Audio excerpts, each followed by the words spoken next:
Frank Lloyd Wright. Occasionally, there's an architect that emerges and profoundly impacts the profession. Their work defines a turning point in the history of architecture, sustains long-term relevancy, and influences generations of architects far into the future. For me, two architects in the modern era accomplish this. They are Le Corbusier and Frank Lloyd Wright. Wright's work broke the aesthetic pattern of his time and created a genuinely new architectural paradigm. The number of disciples that worked with or under Wright and later moved on to have significant contributions to the field is staggering. Renowned mid-century architects such as Richard Neutra, Rudolf Schindler, John Lautner, Raphael Soriano, and Gregory Ain all have ties back to Wright. In Wright's childhood, his mother told him he would become an architect. Wright began studying engineering in 1885 at the University of Wisconsin, but before finishing his degree, he moved to Chicago and began working under a local home designer. In 1888, he switched jobs to work under Louis Sullivan. Sullivan, who was working on the design of skyscrapers, had unique and radical views about architecture for the time. After 5 years of work under Sullivan, Wright would open his own office. He built his own home studio at his Oak Park home just outside of Chicago. This small office would become one of the primary centers for disseminating the ideas and philosophies of modern architecture. At this studio, he would begin to develop an architectural identity for America called the Prairie Style. Over the next 15 years, Wright would secure over 100 commissions. Although Wright's talent, salesmanship, and charisma are widely acknowledged, some have credited his success to impeccable timing and luck. Around this time, the middle class was growing, and an influx of money sparked economic growth. The demand for new single-family homes was high, and commissions were plenty. In the early 1900s, Wright became heavily influenced by Japanese architecture and culture. He was exposed to books and prints showcasing Japanese buildings, and in 1905 took a trip to the country. The Prairie Style began formulating its unique identity when Japanese aesthetics were integrated into the designs. From 1901 to 1910, while at the Oak Park studio, Wright went through a creative chapter in his career where he would design some of his most famous works, including the Martin House, Coonley House, Roby House, the Larkin Building, and Unity Temple. The houses designed during this time would become the icons of his Prairie Style. This style would become identifiable by its large overhanging eaves, strong horizontal lines, and stealthy profiles that hovered over the surrounding landscapes. At the center of these houses often stood a bold fireplace that anchored the cantilevered floating planes jutting out into the landscape. From the exterior, the architecture was dynamic and appeared to be in movement. The long horizontal planes overlapped and hovered over the recessed glass facades, creating a strong shadow under the eave and accentuating the floating appearance of the roof. The floor plans were asymmetrical, yet balanced, contributing to the architecture's dynamic nature. Details in the masonry patterns, window mullions, screens, and stained glass patterns referenced the same formal system as the large-scale pieces. This made the entire composition feel like it had inherent and cohesive intelligence. In 1909, Wright separated from his wife and fled to Europe for several months with Mamah Borthwick Cheney. When they returned to the United States, the couple retreated to the Wisconsin countryside and began building a large estate known as Taliesin. Taliesin would become their primary residence and Wright's architectural studio.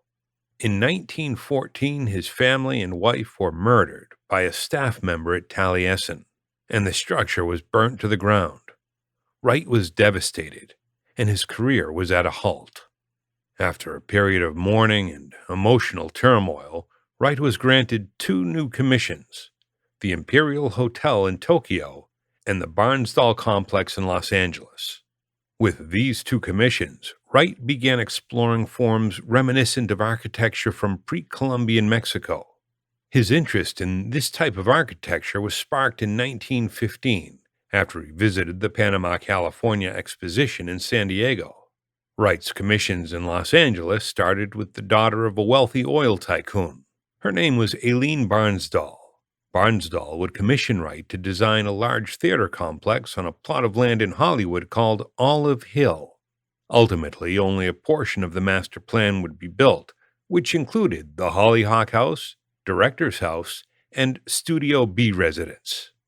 During the construction of the house, Lloyd Wright, Frank Lloyd Wright's son, and Rudolph Schindler supervised construction. The design of the Hollyhock House, which is still open today for tours, would be a synthesis of Mayan and Viennese aesthetics, and the interior design would borrow from Hollywood's movie sets. Over the next few years, Barnsdall would commission more work from Wright. Although most of these would never be built, his relationship with Barnsdall positioned him at the center of a prestigious social circle. It would lead to future commissions with other clients. During this time, Wright would design the Ennis, Millard, Storer, and Freeman houses, all of which pulled references from the pre-Columbian architecture of Mexico. These houses would become known as the textile block houses. In the decade between the completion of the Ennis House and 1935, Wright would hit a dry spell for commissions.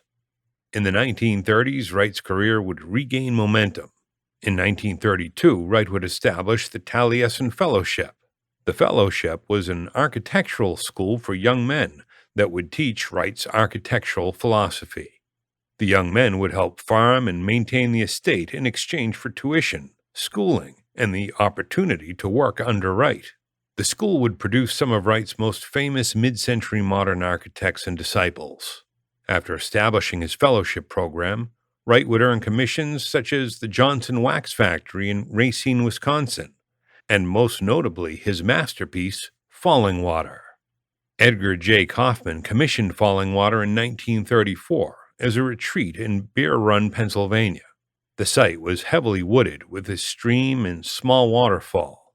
Wright would site the house on a rock outcropping above the falls and cantilever the structure over the creek. Falling Water infused elements of all of his architectural languages up to that point. There are noticeable elements of the prairie house style with its long horizontals and integration into the landscape. The project also has strong vertical masonry masses, nodding to his textile block houses on the west coast. The stream's proximity to the structure and the way the house seems to come out of the hillside make the architecture appear to emerge from the landscape. The projects after Falling Water are often classified as Wright's later works. In 1934, he began working on the Broadacre City Model, a theoretical urban planning proposal for lower-density housing. In 1936, his design for the Johnson Wax Administration Center started construction. Later in the 1930s, he worked on middle-income homes, known as the Usonian houses. The Usonian houses were Wright's response to the Great Depression and the demand for inexpensive housing for those affected by the economic downturn. These are often considered the beginning of modern ranch houses. In the mid-1930s, Wright began planning to build Taliesin West in Scottsdale, Arizona. Taliesin West was to be the winter residence for the fellowship. The school would migrate between the two structures in Wisconsin and Arizona. In 1943, Wright started a project that would last until the end of his life. He received the commission for the Guggenheim Museum of Modern and Contemporary Art in New York City. In April 1959, Wright became severely ill and passed away just before his 92nd birthday. Wright transformed the history of the architecture profession through his buildings, theories, conceptual projects, and writings. He has been recorded as one of the most influential architects in modern history. To this day, his buildings are studied in architectural firms and universities all over the world. His work continues to influence the shape of our built environment.